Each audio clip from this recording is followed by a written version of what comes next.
Thank you. All right. So hi everyone. I think it's really hard to follow John's. He's a legend. So I'll try my best. So basically, a little bit about myself. So I'm gonna just talk a little bit about where I came from, how I ended up here. Gonna give you guys a brief introduction of Misfit because I don't know if you guys probably have not heard of us. And then afterwards, I'm going to talk a little bit about just wearables and hardware in general, because I feel like this is mostly a software crowd, and I'm trying to represent hardware here. And then afterwards, I'm going to talk a little bit about startups and entrepreneurship in general, and just my own experience. Hopefully, it'll help you guys. So yeah, let's talk a little bit about me. So before I joined Misfit, right out of school, I did a sort of like a medical device startup, ended up selling the IP, and after that I joined Misfit because I knew the founder from before. Basically, yeah, so I had special projects there. It sounds really cool. It just means like I bounce off ideas like future products, what would be cool to do. My background is in hardware, like electrical and mechanical engineering. It's just basically a huge nerd. So yeah, let's just talk a little bit about Misfit. I just don't want this to be an advertising, so I'm going to just blast through this so you guys just know where I come from. So we're based in SF. We have an office in Shenzhen, office in Vietnam, and manufacturing in Seoul. So this is our first product. It's the Misfit Shine. It's an activity tracker. Tells you calories burned, distance traveled, and sleep data. You can wear it as a necklace, as a wristband. So first piece of advice that I have for startups is try to partner up because you have not established your brand yet. And so it makes it much easier if you're associated with a bigger brand or part of a bigger organization. One of the reasons why I recommend getting smart money rather than just the amount of money is that you get the brand of your backers. So first thing we did is we pushed for launching in the Apple Store, so we have a very close connection with Apple. They featured us in their iPhone commercial as the activity tracker. You can see it. Yeah, she's wearing it when she's swimming. Okay, cool. Next was Coca-Cola, then Victoria's Secret, and then these are, it gets much easier to partner up with more brands because you already have, your first. So the first one is the hardest, is what I'm trying to say. Next, we partnered with Swarovski. There's in a couple of months, that's going to come out. It's a solar charging wearable, so it charges. We put a solar panel underneath a crystal, and then that charges the device. We have the flash, which is essentially a Bluetooth button, and we have a smart light bulb. So what's the dream for Misfit is that you basically have all of your devices tailored to you, so that when you walk in the room with your flash, your light bulbs or your other devices know who you are and your preferences, and basically everything adjusts to you instead of the other way around. All right, so that's Misfit. Hopefully that wasn't too boring for you guys.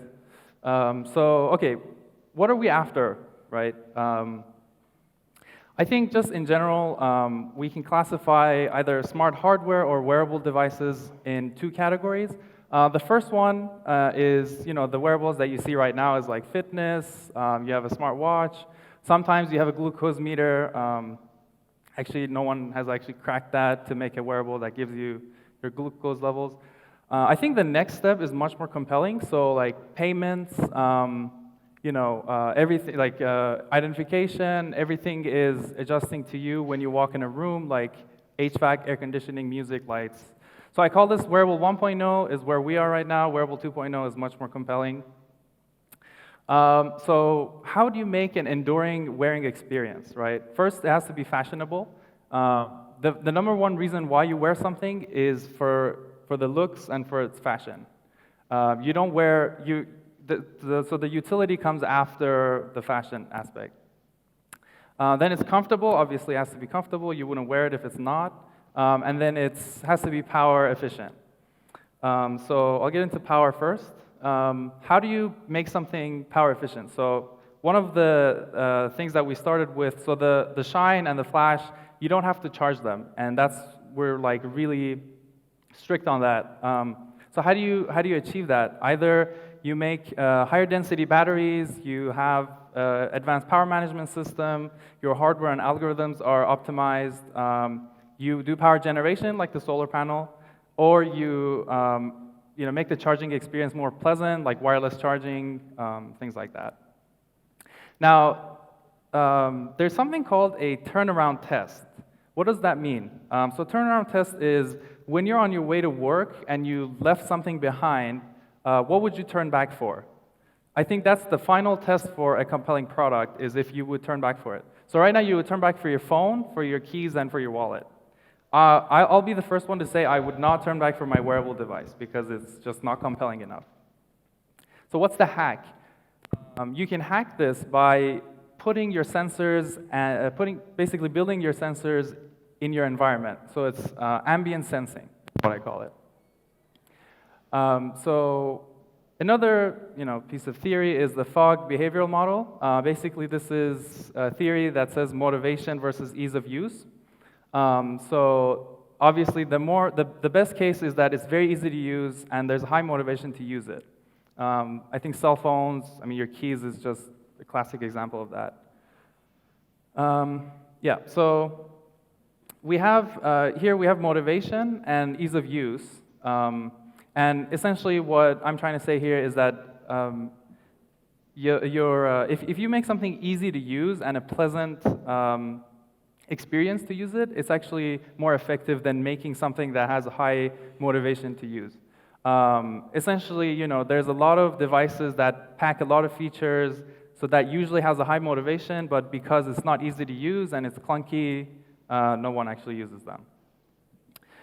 So what we think that we need is more data leads to better algorithms, but what we actually do need is better data leads to more data, leads to better algorithms, and I'll talk more in depth about that.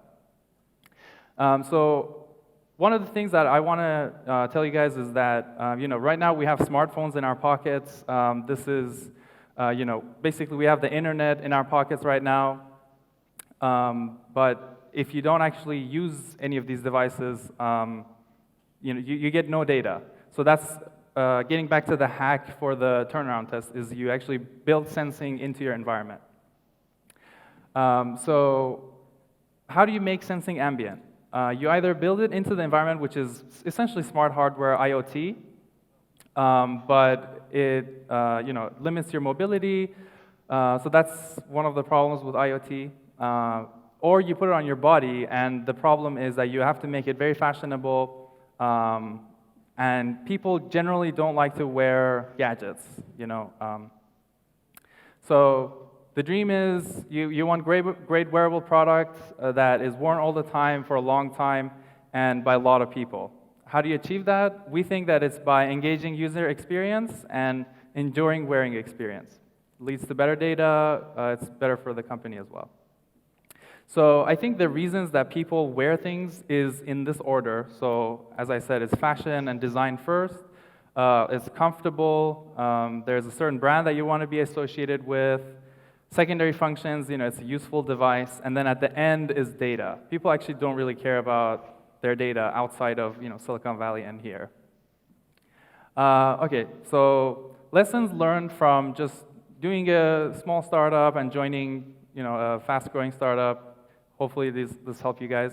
So for hiring, I think skills is very undervalued. People go with the brand name of like a Stanford PhD, but I've seen a lot that they actually don't have the skills to implement things. Ideas are cheap. A lot of people have great ideas, but implementing them is the real test. So wisdom, not just experience. So I think a classic example of that is that you get a lot of people that have like these big names in their resume, sort of like from big consulting firms, other big companies. But in a startup, it's a much different environment. So you need to be scrappy. You need to hustle. And a lot of people that have these, they have experience, but they don't have the wisdom to implement things. and obviously a cultural fit above all. And I'll talk about culture. So you have to set the foundation for your company as the culture of the company very early, because that'll dictate the first 1 to 50 people that you hire are going to hire the rest of your company.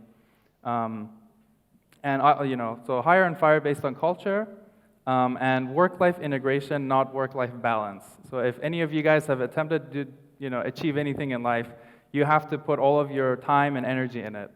So you have to integrate it. So for leading, you have to stand up for what you believe in. Have strong opinions, but loosely held. That means be dynamic, change with the times. Don't be stubborn. And as a leader, eat last and fly coach, because you have to set the example for your employees. So execution is, build a business, not just a product. The classic example is you see a lot of good products that come out on Indiegogo or Kickstarter, but they never lead to a big company. And be lean. I really believe in, if you guys haven't read the Lean Startup, definitely I'd recommend that.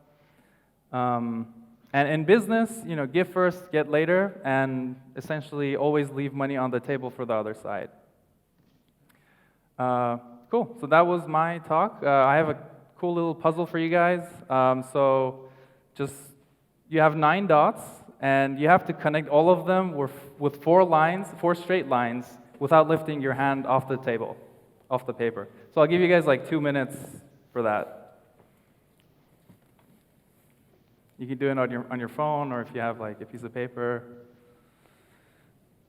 So you can start by like just thinking straightforward. That's 5 lines. Think outside the box.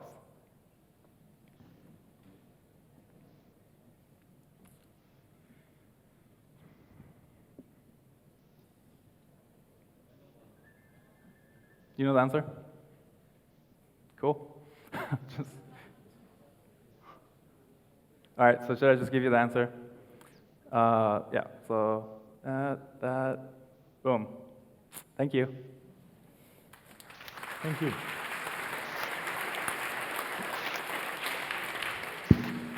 So, I think you're really thinking outside the box, because you're also the only one ending early. Right. So you really try very hard to Yes. not fit in on our regular schedule, and I appreciate that very much. Yeah, sure. So, while we get the next speaker on stage, we'll take also one more question from the audience. And so please raise your hand if you have a question to Nima. So what's the battery life on the Misfit? And what sensors do you want to have on it in order to make payments and stuff like that? Yeah, so I mean, right now the battery life on both the Shine and the Flash is 6 months without charging. With the solar charging one, it's infinite, so you don't have to charge it. We just have a backup battery that the solar charges it. Now, what sensors do you need for payment? So NFC and RFID is the obvious ones. I think with payments is a lot of people are paranoid about. There was another startup called, I think, Coin, that they try to put all of your credit cards into one chip. And I don't know if they launched or whatever, but I think people are just very afraid of identity theft.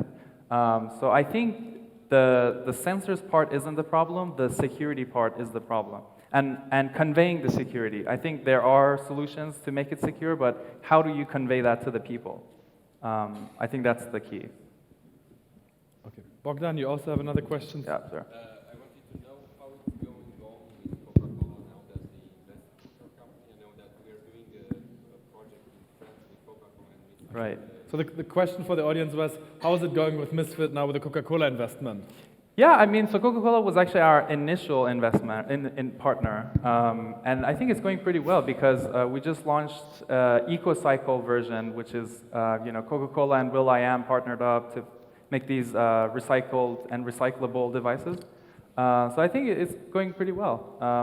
Now, Coca-Cola, we mostly partner with them because of their brand, because it makes everything else much easier. Raising money, partnering with other people. Just makes the talks much easier. So that was the goal there. Okay. Thank you very much, Nima. Thank you, guys. Appreciate it. Thanks.